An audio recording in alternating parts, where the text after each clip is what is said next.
Actually wanted to talk about now, switching off of all of my list of no's. And because I have a lot of list of no's that I won't accept in a relationship, I suppose that means that I am, picky. Apparently I am. Okay, so I accept that I'm picky. Call it whatever you want, right? Okay. In any case, what I want to talk about is, okay, so let's say you're like me and you decide that you're just going to be single, okay, until God sends you your next soulmate, okay, your real soulmate or a real soulmate, kingdom spouse, divine partner, whatever you want to call him, but somebody who ain't playing no games, right?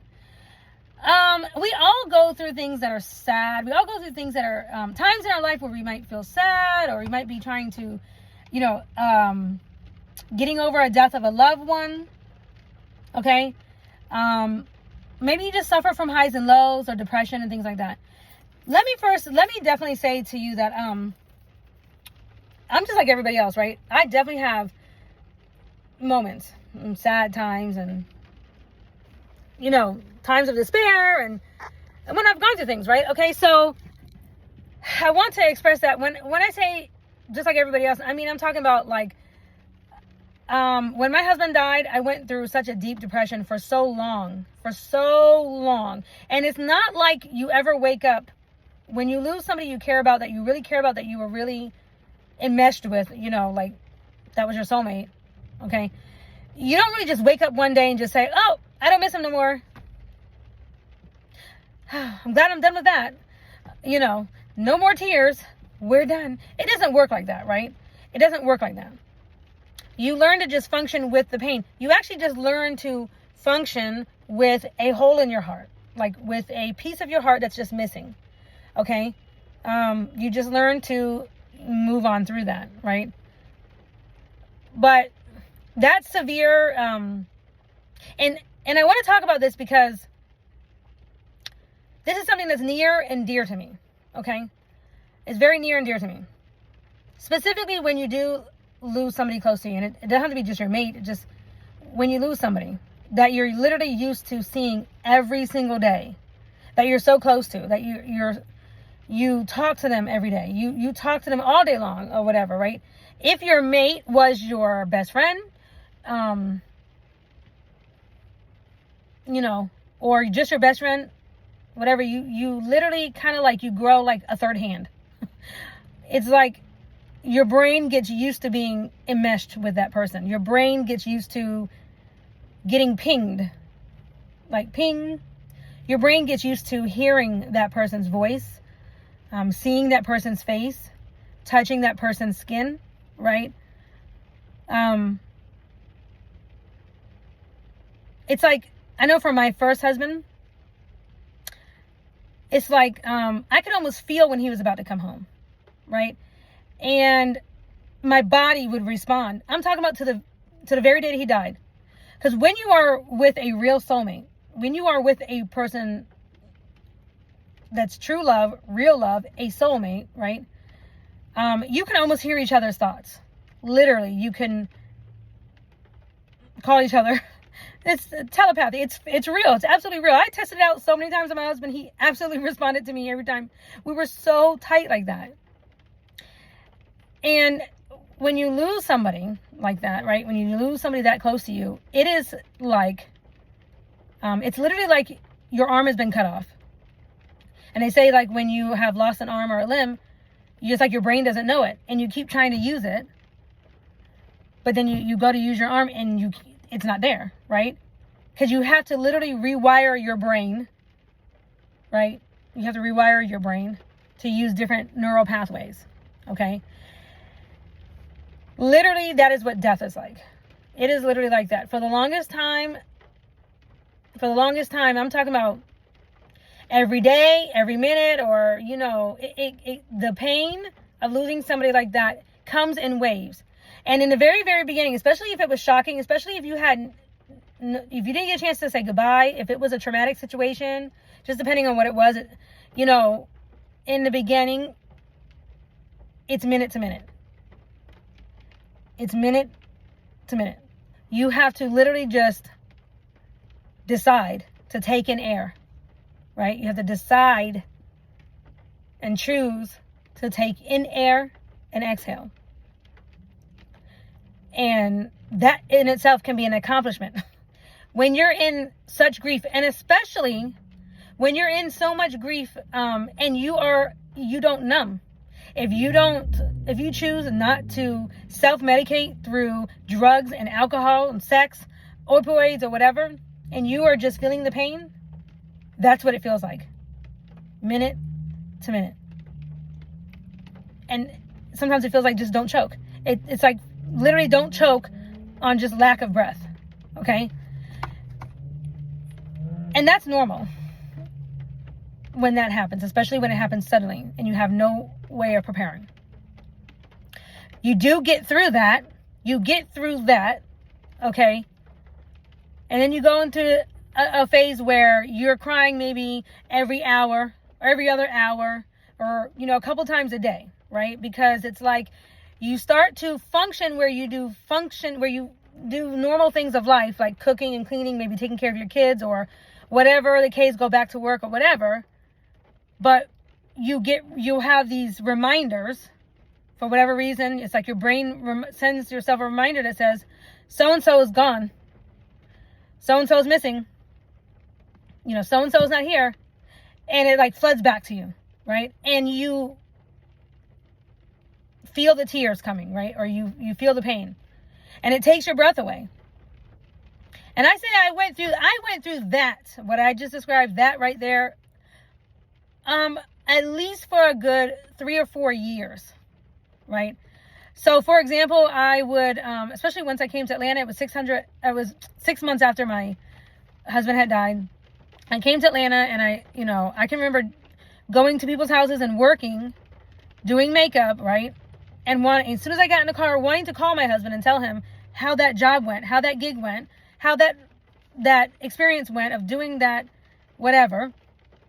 And I couldn't call him, right? And I would cry because that's how it always was with him. Whenever I did anything, whenever I did any job, I'd always call him right away. He wanted to know, how did it go? He was always so excited if he couldn't be there with me or whatever. He just was like, how did it go? How did it go? And so my first response would always be to call him. And when I would go to do that in the car, I would literally want to, and it would be like, nope. So one of the grief techniques that I learned from someone was to go ahead and speak out loud what you would say to that person if he was here. If they were here, sitting right here, what you would say to them. Like, just talk to them. Like, go ahead and just say it. Videotape it or just say it out loud. Because what it does is it kind of stops that synapse in your brain from going off and firing. Like, I want to talk, I want to say something, or like it's like you're going around and because it's like you want to get these words out, but you stop yourself because the person isn't here. But what happens is it reloops in your brain. It'll reloop and reloop. So you can either write, like if writing is your thing, then write it down, or talking out loud, or even doing it. I do like video diaries all the time of myself and saying things to people that I want to say to them, but for whatever reason, I don't really want to say that to them. Like, I don't want to get it. I don't want them to know that I'm saying what I'm saying to them, right? It's a coping technique that I've learned, and it does help. It helps to stop that kind of like loop. Okay. The other thing is I remember reading, also somewhere reading or hearing, I don't remember now, but that emotions in general, sadness and happiness, all are like waves, like waves to the sea. And you know how waves, they come in and they come out. They come in and they come out, right? It's just a cycle, right? It's just a cycle. Waves. So the sadness that you're feeling as the wave comes in, most people are like, oh, they want to freak out, especially if you are self-sabotaging your body or whatever, and you are addicted to stuff or whatever. You turn to drugs and alcohol. You just want to take a drink so you don't sit here and wallow in your tears. Okay. In actuality, though, what happens when you allow yourself to cry? This is actually God's mechanism that he gave us. He actually gave us the ability to cry, to be able to deal with our feelings, our emotions, to be able to get them out so that we are not stuck. Okay? It's actually healthy. It's actually healthy to cry. For men too. It's actually healthy. It's actually healthy. And a lot of people don't understand that. But if you think about it, if you're a Bible reader, if you read your Bible, if you are a Christian or whatever, you know that Jesus Christ cried for Lazarus when he heard that Lazarus was dead, right? Now, Jesus knew that Lazarus was going to die. He knew he was going to die. He also knew that he was, and he could, and that he was going to resurrect him. He had the ability to resurrect him and bring him back. He knew he could, and he knew he was. And he still cried. Jesus, perfect Jesus, still cried and shed tears. That's the example for us. So however many tears you need to cry, do not be ashamed of them. Do not push them away. Because your tears and your crying is a testimony. It is a living proof testimony to that person who you're crying over, the love that they shared for you, the love that they gave to you, right? And that's beautiful. That is a beautiful thing, to not deny that person or to not push the feelings for that person away. No. In my case, like, I love my husband. No, he earned the tears that I cried for him, and I still cry occasionally, I'm now more an emotional person because of it, right? So I can just think of him, and I can have happy tears. Sometimes I laugh still at his jokes. I literally still laugh at some of my husband's jokes that he told so many years ago. And while I'm laughing, I will shed a tear. And it's not because I'm actually sad. It's just because I get emotional when I think about him. Because he did that to me, right? But that is normal. That is normal, and I want you to know that that's normal. Or whatever grief of losing whoever, if it was a child or whatever, just know that that's normal. Now, there might be days that you have that you feel like you're just crying more than normal. For a woman in particular, take note of those days. A lot of times it's right before you're about to start your menstrual cycle. That's normal. We are more emotional. That's why they call it PMS. Okay. That week. Absolutely. I cried more for my husband during my PMS weeks. And I'm still that way because that's also normal. That's part of your cycle to be a little bit more hormonal. Okay. And that's okay. When you're having those days though, or when you're having those feelings, I know for me, right? I remember hearing somebody say, and something I listened to or some podcast or something, to create for yourself a happy cheat code, like a cheat code, things that make you happy that you can do in moments where you are feeling a little consumed by your sadness, where you're feeling like you're having a hard time pulling yourself out of it. Okay. And I'm not talking about just a crying fit. I'm talking about just like you're kind of just having a sad day or whatever, and it's just kind of like you're needing to pull yourself up out, right? So what you do is when you are happy, or as you're going through about your life or whatever, keep a list. Keep it on your phone. Keep it wherever. I have several lists. I have them everywhere, but of what I consider to be my happy list. Things that I like. Things that bring me joy. Okay? So for things that literally lift your mood. Things that will raise your vibration. Okay? And some of the things that are on my list is listening to music. Absolutely listening to music. If listening to worship music makes you happy or raises your vibration, do that. Right? There are certain songs that literally are actually known to raise your vibration because their frequency is a higher frequency. One of them that I'm thinking of in particular though is Bob Marley. A lot of Bob Marley songs are actually very high frequency, right? And I know everybody wants to say, because he was high when he was. No, it's not. It's the frequency of the music. It's the actual frequency of the tone in the music. Okay. And it's like the song. Even the song. What is it? Don't worry, be happy. Even that song. How hard is it to not be happy by the time you're done listening to that song? I put that song on and it's just like you're happy, right? Okay, so certain songs will do that. If you notice that certain songs just make you happy, whatever, create a list, or create a playlist on your phone. That's your happy joint. That is your happy playlist. You're gonna put that on. By the time you're done listening to all 10 songs or whatever, you're gonna feel better, right? Okay, so that's one way. That's definitely on my list as far as my cheat code, right?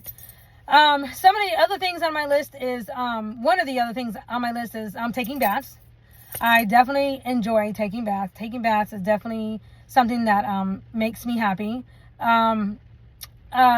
Taking walks. I love to take walks. I love to soak my feet. I love to soak my feet. Even if I can't take a bath, whatever, I will soak my feet. If I can put my feet in water, if I can just soak them in a bathtub too. I like that too. Something else is like when it's raining out, okay, especially when there's been like a thunderstorm with lightning, especially after that's over and you go outside and put your feet on the ground, go ground outside on the grass, right? You will receive a higher charge because the ground has a higher charge that it's giving off after a storm, after it rains, but especially after a thunder, like a lightning storm, especially. Like, if you ever notice when there is a thunderstorm and there is a lightning, I mean, I'm from Florida, so in Florida we saw this. We had lightning all the time. It was always lightning in Florida, but it'd be over in like 10 minutes, 15 minutes, whatever. It's over, and you go outside and the grass looks so much greener. It's because it's highly charged. So that is the best time to go outside and stick your feet on the ground. Okay, so that is part of my that's another thing that I have on my happy list. Okay, I like to me personally, I like to go online. I like to go on YouTube or something and just type in funny kids. I love to watch funny children, funny kids, and babies. They crack me up. I mean, kids are just so innocently pure funny in the things that they say that you just can't help but laugh, I remember, I know there's one video in particular. It doesn't matter how many times I see it. I just think it's so funny. It's when the two little girls, they're sisters, and they're like naked, and their mom comes in and finds them. The sister has drawn stripes down her baby sister, her whole body, with a marker. And she's like, "What are you doing?" And the baby sister's like naked or whatever with a little pacifier in her mouth. And she's just letting her sister draw all over her. And she's like, her mom. And so she turns to her mom. She turns to the older child, the older sister turns to her mother and says, "What?" She's a zebra. And she says it so like, what's the problem? I just was turning my sister into a zebra. Hello, doesn't she look like a zebra? And it's just so funny. It's just the way she's a zebra. She's a zebra, mommy. And the little baby sister's like, yeah, I'm a zebra. It's so cute. It's so funny. It just cracks me up, right? And these kids, so, it's like, go on YouTube and you can find, make a happy list. Make a list of videos that just crack you up, right? That you just can't help but laugh when you see them. It could be funny pets. It could be funny children. It could be funny anything, whatever it is, right? It could be stand-up comedians, whatever. But one thing is, after my husband died, what I noticed for a long time, basically, that if I didn't seek joy, if I didn't actually make the conscious decision to laugh, I didn't laugh. I wasn't laughing. It was like I went a few years before it even hit me, that it even dawned on me that I really didn't laugh, and that Travis, my husband, he was my comedian. He was my laughter. He made everybody laugh. I mean, he was funny. You can ask anybody. And my family, people are like, everybody knows that about Travis. Was silly. He was so silly. He had a silly nature to him. And he just cracked me up. Like I said, I still laugh at his stuff now. But I didn't realize that I relied upon him for laughter. I didn't even know I was doing it. That's just what happened in our relationship, right? So when he left my life, I was no longer laughing. I mean, I didn't find things to laugh, right? So I had to actually make the decision, the conscious choice to laugh or find something to make me laugh, right? So that is something else that I put on my list of things that will help to lift your mood, right? Now, as far as vitamins and herbs and things like that, right? Obviously, I'm not a doctor, seek your own professional advice, all that kind of whatever jargon, okay? I'm going to tell you what I take for myself. I take something called L-theanine. It's an amino acid. It's called L-theanine. It raises your serotonin naturally. Well, what it actually does is it actually opens the receptors in your brain for serotonin. So you can Feel it. And it is a natural substance. It is a amino acid that breaks the blood-brain barrier. Okay, so when you take it in your body, what that means is it doesn't need to be metabolized through your liver to be utilized. As soon as it hits your stomach and it dissolves, it goes into your system and it can go straight to your brain.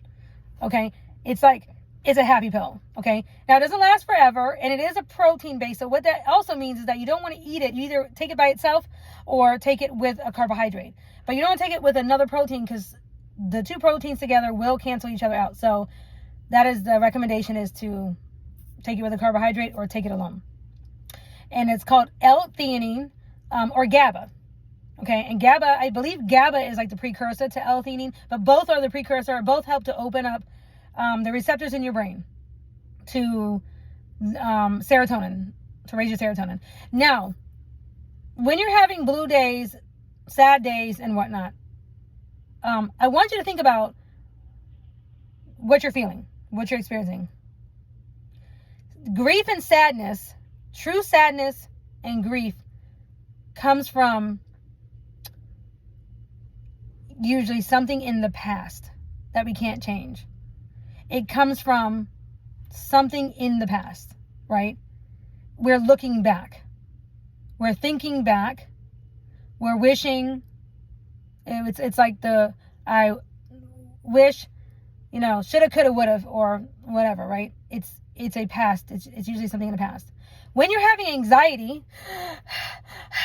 that kind of feeling, like a panic attack kind of feeling, or anxiousness, nervousness, which you might think you're upset or sad. That's why I'm saying think about what you're actually feeling, right? Because if you're having more of that type of feeling, that is usually something of the future. You are usually overthinking, and you are usually scared of, and it's more of a future thought. You are having anxiety over something to come, something in the future, okay? And in all honesty, usually whatever you're fearing is not founded. It's usually a result of you overthinking. And in that case, also I recommend more the GABA.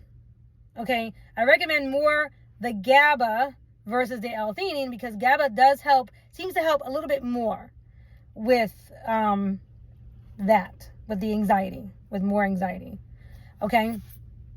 As far as something that you can take naturally, right? Overthinking can really kill. I mean, it could just really. Overthinking basically puts you in a place of like non-action. Overthinking something will literally make you still. You'll do nothing. You're going to sit here and have anxiety and all of that. And it's, like I said, it's usually something in the future that you can't control, that you have no control over. And if you play the whole scenario out over whatever it is that you're actually having anxiety over, like, for example, maybe you're having a panic attack because you have a fear of dogs or something, all right? And you're scared to, maybe like me, I got bit doing a shopping delivery, right? At somebody's house. This woman opened the door and this dog lunged out at me and bit my leg. Oh, I was pissed. Okay, but I could develop a fear because I could say, oh, I'm afraid, I'm fearful that every time someone opens the door now, a dog is going to jump out at me and bite me. And I could be having anxiety over that. And that's not to say that I don't sometimes, I definitely still fear, because it's a real fear. It does exist, right? But it's not going to happen every single time.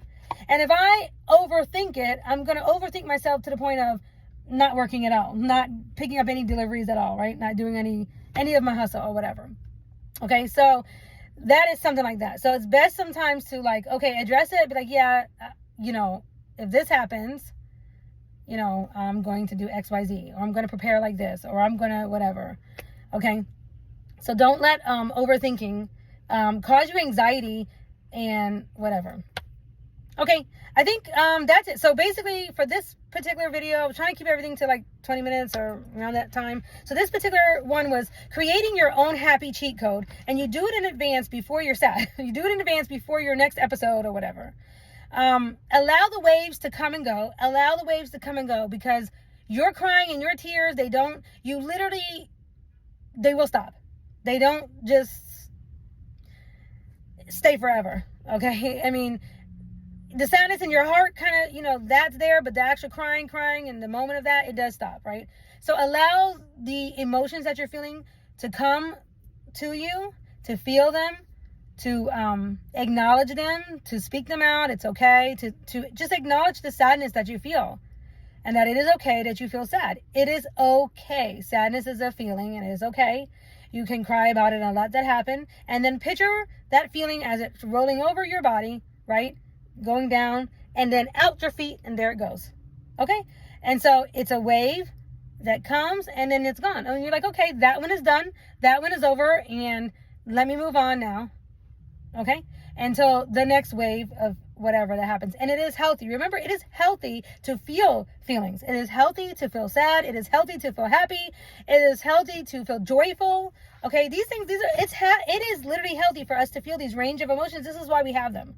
Okay, so don't run from them. And if you're having a day where you can't seem to actually kind of get out of the feeling, remember to create for yourself a happy cheat code, a list of things, a few things, a lot of things, whatever, list of things that you can do at any given time or any given moment or whatever that you can access to kind of help lift your mood and help you to feel better.